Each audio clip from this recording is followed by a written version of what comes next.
Hi, it's Mitch from PickDawgz.com. Friday, June 14th, 2024, here with your NBA first half plus Major League Baseball first 5 innings picks for today. We've got NBA Finals Game 4 as well as 15 Major League Baseball games for a nice card today. Of course, we also do Today in Sports History, and Today in Sports History in 2009. Phil Jackson wins his 10th NBA title as a head coach.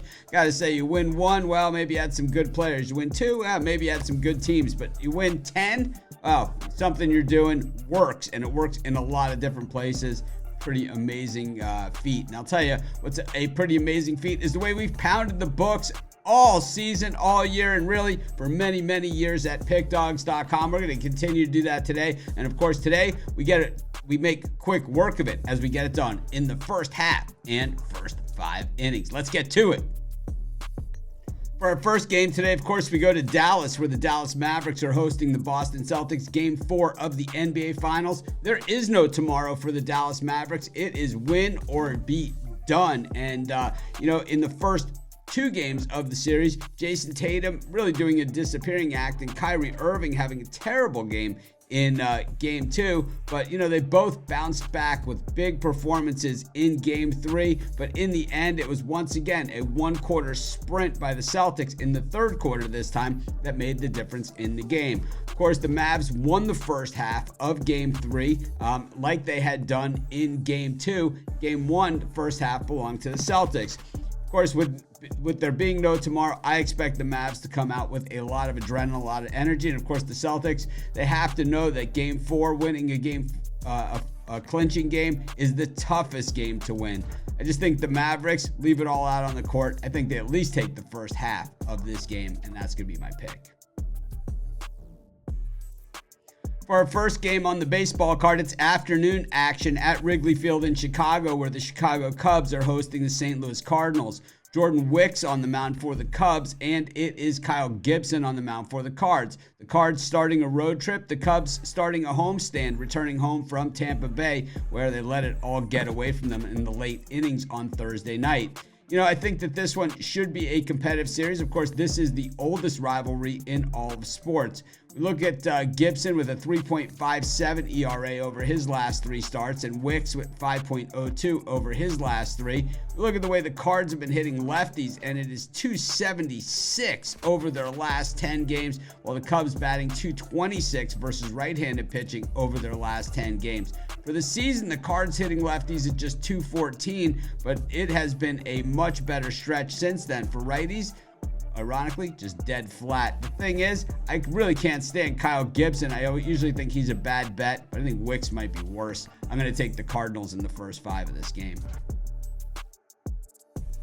For our next game, we head to Fenway Park in Boston for another rivalry game as the Boston Red Sox host the New York Yankees. Brian Bayo on the mound for the Red Sox. It's Louis Heel on the mound for the Yankees. Bayo has not been very good this season. In fact, he's got a 6.75 ERA over his last 3 starts. He did spend some time on the injured list, but he hasn't looked very good since returning. Heel has started to master a lot of the control issues that he had earlier this season, but still a 2.04 ERA for the season, 1.83 over his last 3 starts. The Red Sox have actually dominated this series, winning 8 of the last 11 meetings against the Bronx Bombers, but this Yankees team is really rolling, and coming off of a loss on Thursday, well, of course, they'll be looking to fight their way back. When we look at the way these teams are hitting right-handed pitching, the Red Sox at 296 over their last 10 games, while the Yankees at just 232. But the thing is, Heel has been one tough customer. I'm still going to take the Yankees in the first 5. For our next game, we head to Washington, where the Nationals are taking on the Marlins. 2 inconsistent teams going at it, but overall it's been the Nationals that have the better record and certainly have gotten a lot of wins. But we have to remember, the Marlins started the season really poorly, so even though they find themselves 21 games under 500, they were almost 20 games under 500 when things started, so they've been pretty strong since then.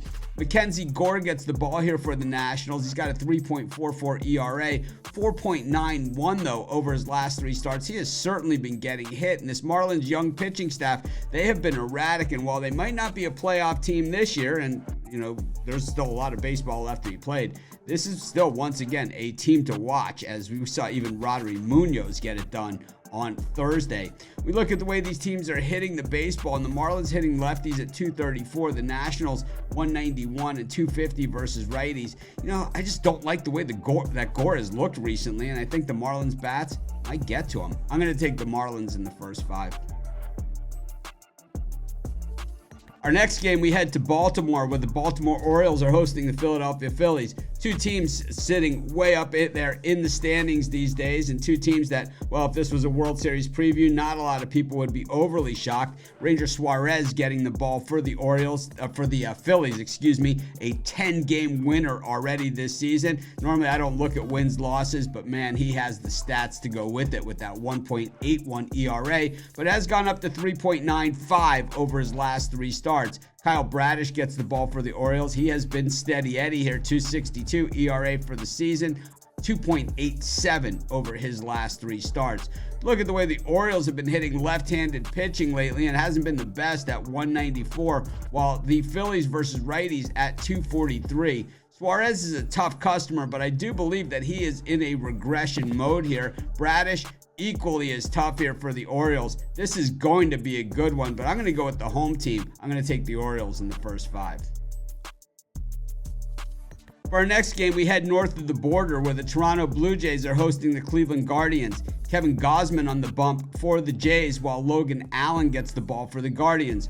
Logan Allen, make no mistake about it, he has been terrible this season with a 5.57 ERA, ballooning to an 8.10 over his last 3 starts, while Gausman, generally an overrated pitcher who's really been allowing a lot of contact on his pitches this year with a 4 ERA, but dropping to a 2.95 over his last 3 starts. We look at the way these teams are hitting the baseball, and for the Blue Jays against lefties, just a paltry 187, while the Guardians up against right-handed pitching, hitting them at 253. So kind of negating that advantage that the Blue Jays, might have had on the mound there with Gausman over Allen. This is a tough one because the Guardians are a team that finds ways to win. The Blue Jays, generally a team that finds ways to lose. But I'll tell you, for the first 5 innings, I'm going to take the Jays in this one. For our next game, we head to Citi Field in New York, where the Mets are taking on the Padres. The Padres have been hideous on the road, losing their last 4 road games, while the Mets, well, they're the New York Mets. As we said in this video yesterday, just when you start to think that, you could have some faith in them, that's the time to fade them, because usually they will pull the rug right out from under you, and that's exactly what they did. But the Mets are 6-2 in their last 8 games. Sean Manaea on the bump here for the Metropolitans. He's got a 4.30 ERA that ballooned to 8.16 in his last 3 starts, while Matt Waldron having a stellar season for the Padres at 3.76 ERA, 0.93 over his last 3 starts. We look at how these teams are hitting the baseball, and the Padres hitting 259 as a team for the season, but against left-handed pitching, hitting 235 over their last 10, 290 versus righties, while the Mets versus right-handed pitching, 213 as opposed to 329. So it's weakness on weakness. Go to the better pitcher. I'm going to take the Padres in the first 5 innings of this game.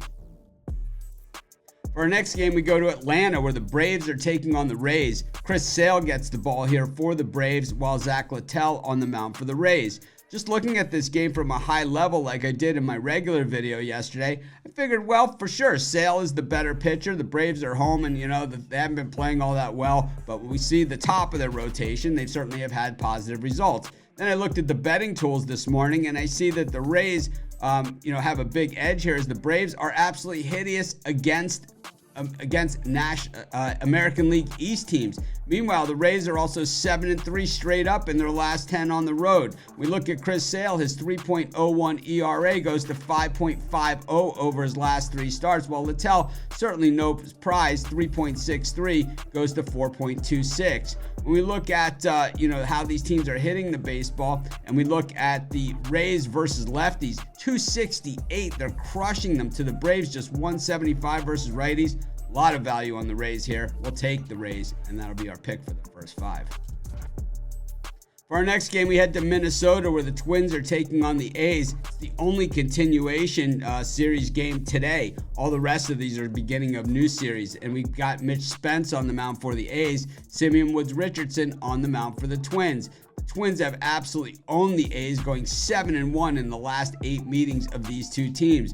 Woods Richardson has been good. He's not a guy that goes deep into games. Spence has been good as well. 3.68 ERA, going down to 2.95 over his last 3 starts.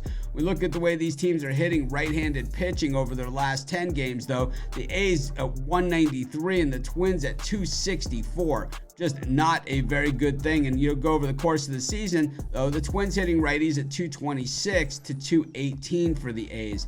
You know, I think Spence is a decent pitcher here, and I think Woods Richardson is good as well, even though going a full 5 innings for him is going to be a chore. I just think we see the Twins, when they string wins together, they string wins together. I think they grab another one here. I'll take the Twins in the first 5. For our next game, we head to Milwaukee, where the Brewers are taking on the red-hot Cincinnati Reds. Freddie Peralta on the mound for the Brewers, and it's Hunter Green on the mound for the Reds. The Reds have been streaking hot, but they're still below 500, while the Brewers 12 games over 500 coming into this one and owning the Cincinnati Reds, winning 30 of the last 41 meetings of these two teams, including 6 of the last 8 in Milwaukee. Green has done nicely with a 3.61 ERA, but it goes to 4.82 over his last 3 starts. Freddie Peralta, 3.95 ERA on the season, which goes up to 4.50 over his last 3 starts. When you look at the way these teams hit right-handed pitching over the last 10 games, the Reds have the advantage at 264 versus 248 for the Brewers, though I believe the Brewers have played a little bit tougher schedule, and their schedule has the bulk of those 10 games have been on the road, as the Brewers hit 261 versus righties on the season to 219 for the Reds. As Ric Flair says, you know, I got his picture on my wall, a little hidden these days on this set, but if you want to be the man, you got to beat the man, and I don't think the Reds beat the man. I'm going to take the Brewers in the first 5. For our next game, we head to Houston, where the Astros are taking on the Tigers. Tarek Skubal on the bump for the Tigers, while Hunter Brown gets the ball for the Astros. Brown had a tough start to the season, but really he's starting to settle in and show some of that potential that we all believed he had when he first broke into the scene on the majors a couple years ago. Meanwhile, Skubal is also showing that stuff that we all thought he had, which he has shown the bulk of his career. It's just in the past, when he's made mistakes, he's really paid for it. When you look at Skubal for the season, 1.92 ERA, 0.92 over his last 3 starts, really not a lot of wiggle room there. And then when you see Hunter Brown, a 5.58 ERA, but 2.00 over his last 3 starts, to show you how far he's come. The Astros are punishing left-handed pitching to the tune of 294, while the Tigers are hitting righties at just 199. So while I think this game might be a bit of a chess match, and generally the Astros are known for rallying late, I still like the advantage they have with the bats. I'm going to take the Astros first 5 in this one. For our next game, we head to Colorado, where the Rockies are taking on the Pirates. It's Ryan Feltner on the mound for the Rockies. The Pirates yet to name a starter at this time. We've seen the Pirates struggle to get runs across the plate in recent outings, and the thing is the Pirates have a great young pitching staff. So it'll be interesting to see what the Pirates do in the upcoming month or so, to see if they make a move to bolster up their roster and the bats to go with this pitching staff, because if they can make it into the postseason, they've got a 3-man rotation that can go with anyone. The Rockies, of course, struggling on the mound. Feltner part of that at a 5.74 ERA and 8.36 ERA over his last 3 starts. And we look at the way that the Pirates are hitting lefties, though, hitting them at 261 over their last 10 games. The Pirates hitting 211 versus righties over their last 10 and 313 versus lefties. But, the Rockies bullpen has been the big problem for them, which won't factor into this one. I'm still going to roll with the Pirates in the first 5. For our next game, we head to Arizona, where the Diamondbacks are hosting the Chicago White Sox. Ryan Nelson on the bump for the D-backs, while it is Chris Flexen on the mound for the White Sox. As we've said a lot in these videos, the White Sox are a good first 5 innings team. They are just a lousy full game team. And even in their win on Thursday night against the Mariners, it was once again holding on for dear life with what is a terrible bullpen. But the beauty of these first 5 inning videos is we're getting full game sentiment in a lot of these games. But really, we're working with only the first 5 innings, and we've cashed some big ones on the White Sox so far.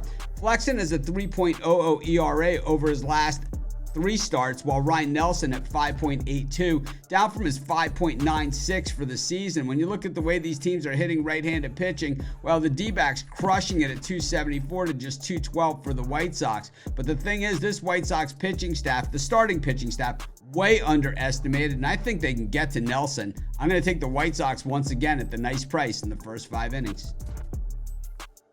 For our next game, we head to Seattle, where the Mariners are taking on the Texas Rangers. It is Luis Castillo on the bump for the Mariners. It is Andrew Heaney on the mound for the Rangers. The Rangers continue to try and get better as, they have been so banged up this season. Meanwhile, the Mariners, kind of hanging in there, unable to really put anyone away in that American League West. Probably going to pay the price for that on the back end. Castillo, 3.35 ERA on the season, down to 3.50, while Heaney at 4.06 for the season for the Rangers, down to 3.6 over his last 3 starts. So Heaney's pitching fairly decently as well. We look at, the Rangers hitting right-handed pitching at 212, but the Mariners a dreadful 139 versus lefties. They've handled Heaney with pretty much kick gloves. Anytime he gets in trouble, he gets the hook, which is the way that you have to do it and the way the Rangers have found success. I'll take a shot here with the road team coming off that win against the Dodgers, back-to-backers, in fact. I'll take the Rangers. For our next game, we head to LA, where the Dodgers are taking on the Royals. It's Gavin Stone on the bump for the Dodgers and Cole Reagans on the mound for the Royals. Dodgers coming off back-to-back home losses against the Texas Rangers, looking to stop the bleeding, while the Royals, well, they hit the road after a long homestand. Reagans has been outstanding, but the Royals haven't had great results in his recent outings. He has a 3.08 ERA on the season, 2.12 over his last 3 starts, while Gavin Stone checks in at 2.93 for the Dodgers, 1.02 for his last 3 starts. The Dodgers have owned the Royals, winning 8 of the last 11 meetings.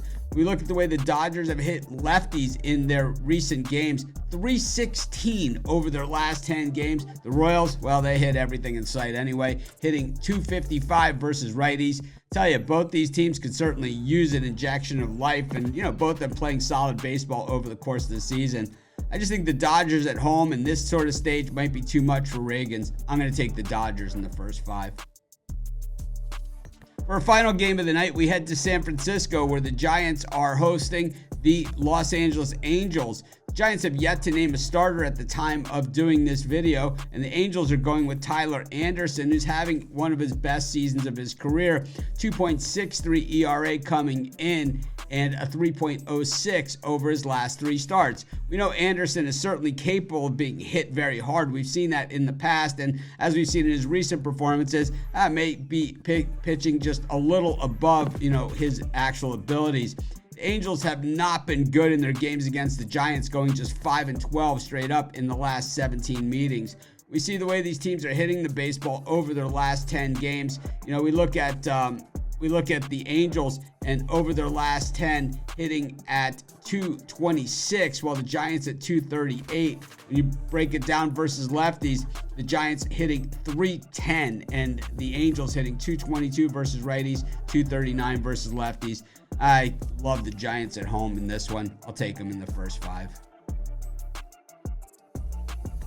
That wraps up today's first halves and first 5 innings. Of course, if you're looking for my best bets, the games I'm betting today, as well as best bets from the world's best handicappers, go to PickDawgz.com and click on the Premium Picks tab. I've provided a link for you in the description, so you could just click on that as well. Be sure to use the discount code PICK, and you'll get 15% all of your on-site purchases of Premium Picks. Of course, we also have PickDawgz merch, like this cool Nike Zip dry fit hoodie I'm wearing, the hat I'm wearing, and some of the other gear that you see us wearing on our PickDawgz shows, as well as we have new bobbleheads that are on the way coming out in mid-July as well. Those will all be under the merch tab at PickDawgz.com. I've also provided a link in the description for that as well. This is Mitch. Thanks for joining me. I love doing these videos, and I love busting up the books with you guys each and every day here at PickDawgz.